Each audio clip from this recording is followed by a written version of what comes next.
Dito na ako ngayon sa Pilahan. Galing lang ako ng Queensland at pagpunta ko nga ng Queensland, kinuha ko to kay brother na. Talagang 500 na tig-piso. Hopefully, ang bigat. Ang bigat.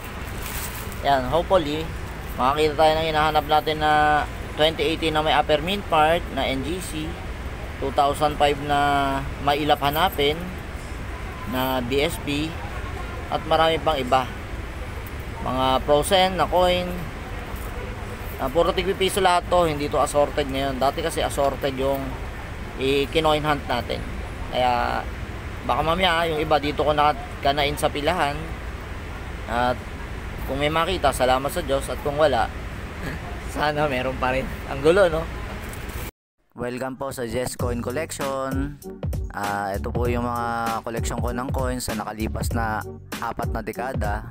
Kaya welcome po mga kasinob sa channel na ito. So ito na nga, first 100 na i-coinan ko dito sa Pilahan na. Kasi kung sa bahay, mamayang gabi, medyo, alam niyo na, para sa inyong kalaman, medyo malabo na yung mata ng inyong lingkod. May katarata yung kanan ko, kaya dito ko na i-coin hunt yung iba sa Pilahan. Yung kaya ko lang. Yan, malapit ko na maubos yung 100. Pero unang 30 pesos wala ako nakita. Ito pangalawang 30 pesos meron na kaya. Yan, ang dumi ng kamay ko.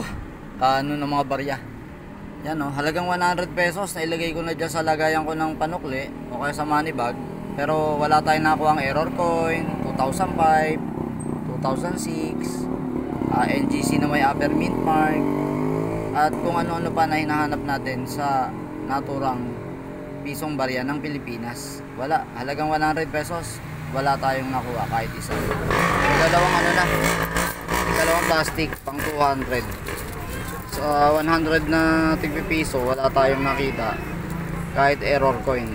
Wala, ang hirap talaga makakita ng mga kakaibang barya ngayon. Sa dami ng kolektor ngayon sa Pilipinas, mahirap na talaga makakita. Ang dumi ng kamay ko. Ito yung kaliwang kamay ko, dumi. At ito naman yung kanang kamay ko, dumi talaga. Wala pa rin tayo nakita ng coin na hinahanap natin. Sa pang 300 pesos, nakakita tayo ng, ayan, 2015 na frozen. At medyo may dumi-dumi doon sa kaliwa. Pero baka itago ko na to. Ang hirap na rin makakita ng ganito. Ngayon na lang ako nakakita ng frozen na 2015. Kaya kahit sabihin mo may mga gas-gas siya, tatabi ko na rin to. Mahirap na makakita, sayang din.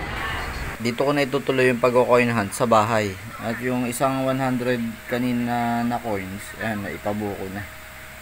Kasi nga, ang usapan namin ni brother, titignan ko yung mga mamiso na to, kung may makukuha akong kagaya na ito. Yung nakuha ko kanina do sa Pilahan, 2015 na frozen. Although sabi natin marami ng gas-gas, pero baka itabi ko na rin to. Ayan, ang dumi pa rin ng kamay ko. Ano ng mga barya nito. Ganun talaga. Kaya nga sabi nga, wag isubo ang barya. Kasi madumi talaga ang mga barya. Kung sino-sino kamay ang humawak nito at kung saan-saan na nakarating. Ano na lang siguro, mga 200 pesos na lang ang i-check ko rito dahil yan, kagaya na ito, hindi ko pa ito na-check. Buhol pa ni brother yan, ni Roland TV. Ito, buhol ko na to. Ito, buhol ko na to. Sa nakatweed, ito na lang dalawang to ang i-check natin. Sana sa 200 piso na yan, may makuha tayo ang hinahanap natin na barya.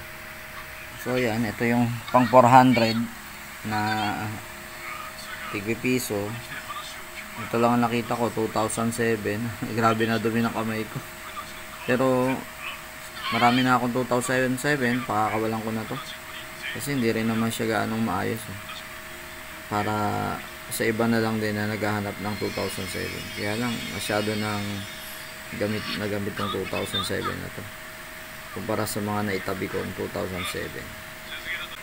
Matapos ng pagko-coin hunt natin, yan, ganyan na kadumi ang aking kamay. At ito, ang nakita ko dito sa pang 500, 1996, na medyo maayos-ayos pa.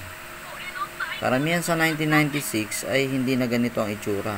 Sabihin natin, pudpud na. Pero to, medyo buo pa. Pero alam nyo po, dahil meron naman na ako ng ganitong klase, pakakawalan ko na rin to para yung bagong nangongolekta ay magkaroon din po. Kung matitsempo niya to. Good luck 1996. Ayan.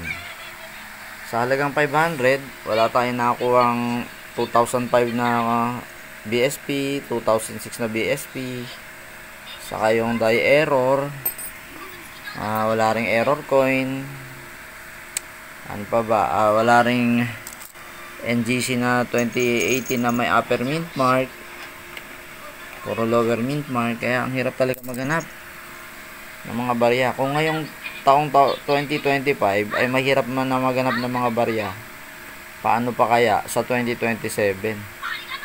Kaya malamang sa pagpalo ng 2028 hanggang 2030, mahal na yung mga baryang hinahanap natin.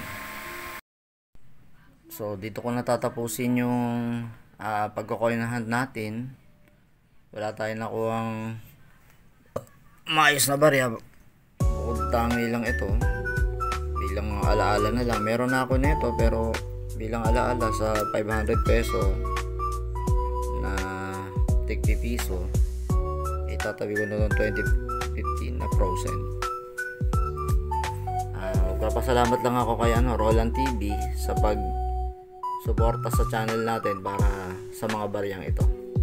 Pinahiram niya sa akin, baka kasi makita ko daw ang mga hinahanap kong barya na ukol sa 1 peso coin, na sabihin natin semi hard to find, pero wala talaga. Hindi natin nakita. Kaya muli, salamat Roland TV sa pagpapahiram ng mga baryang ito. Like, subscribe, hit the bell